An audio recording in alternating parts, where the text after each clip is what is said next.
La procédure de Ross a été décrite la première fois à la fin des années 60, donc ça fait plus de 50 ans que la procédure de Ross existe. Il y a eu des phases d'enthousiasme pour l'opération, mais surtout il y a eu des améliorations techniques qui sont reliées à l'opération qui font qu'aujourd'hui, en 2019, la procédure de Ross offre de très bons résultats pour lesquels on a des suivis à très long terme. En fait, la procédure de Ross, ça consiste à remplacer la valve aortique malade du patient par sa propre valve pulmonaire. La valve pulmonaire, c'est une valve qui est du côté droit du cœur, mais qui est une image miroir d'une valve aortique normale, en plus d'avoir le bénéfice d'être le propre tissu du patient et d'être une valve vivante. Et donc, lorsqu'on fait une procédure de Ross, on prend cette valve pulmonaire, on la met à la place de la valve aortique qui est malade, et on remplace la valve pulmonaire par une autre valve pulmonaire humaine cadavérique, c'est-à-dire quelqu'un qui est décédé, chez qui on prélève la valve pulmonaire. Celle-ci est décellularisée, donc on enlève toutes les cellules dessus pour ne pas qu'il y ait de réaction de rejet. Donc il n'y a pas d'anti-rejet nécessaire. Et on la met à la place de la valve pulmonaire, donc du côté où les pressions sont moins importantes et où on peut tolérer d'avoir un substitut qui n'est pas celui du patient. L'avantage principal de la procédure de Ross versus toute autre forme de remplacement de la valve aortique est que, compte tenu que la valve pulmonaire qu'on utilise pour remplacer la valve aortique est la valve du patient lui-même et est une valve qui est vivante, ceci se traduit par plusieurs bénéfices à long terme qui sont principalement une survie à long terme qui est améliorée par rapport à d'autres options chirurgicales et surtout une survie qui devient équivalente à celle de la population générale.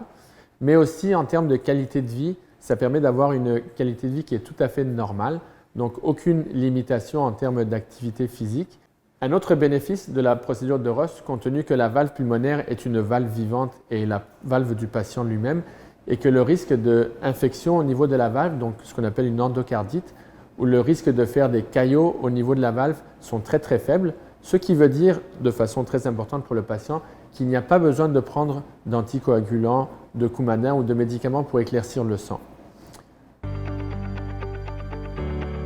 Alors le patient idéal pour une procédure de Ross est un jeune adulte, c'est-à-dire quelqu'un en bas de l'âge de 60 ans,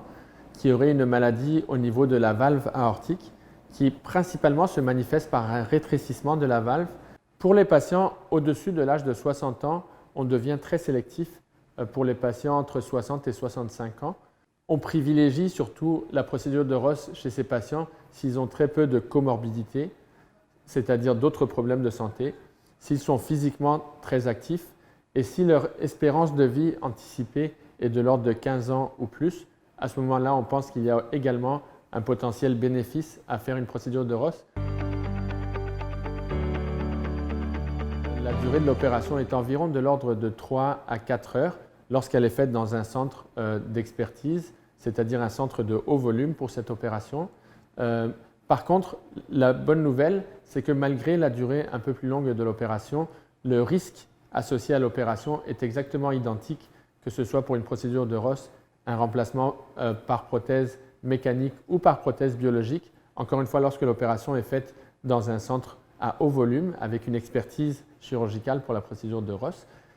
Et l'autre chose, c'est qu'en termes de séjour à l'hôpital ou de récupération à long terme, c'est exactement encore une fois identique entre les différentes options. Le séjour à l'hôpital est environ de l'ordre de 5 à 6 jours et ensuite la récupération complète est environ de l'ordre de 2 à 3 mois avant que les patients ne puissent reprendre toutes leurs activités sans aucune restriction. Alors, chose certaine, il y a évidemment un risque de réintervention à long terme après une procédure de Ross, autant au niveau de la valve aortique que de la valve pulmonaire, puisque maintenant les deux valves ont été remplacées. Toutefois, ce risque-là est relativement faible, particulièrement chez les patients qui sont opérés pour un rétrécissement de la valve aortique, ce qu'on appelle une sténose aortique. S'il fallait chiffrer ce risque, à 10 ans, il y a environ 10% de chances d'avoir besoin d'une réintervention, c'est-à-dire environ une chance sur 10 que le patient ait besoin d'être réopéré. Et à 20 ans, le risque est environ de 20%, c'est-à-dire une chance sur 5 que le patient ait besoin d'une réintervention, que ce soit sur la valve aortique ou sur la valve pulmonaire. Avec les nouvelles technologies, lorsque c'est la valve pulmonaire qui a besoin d'être réopérée, On est maintenant capable d'y aller avec des cathéters, c'est-à-dire en évitant de réouvrir le sternum du patient pour aller déployer une valve au sein de la valve pulmonaire.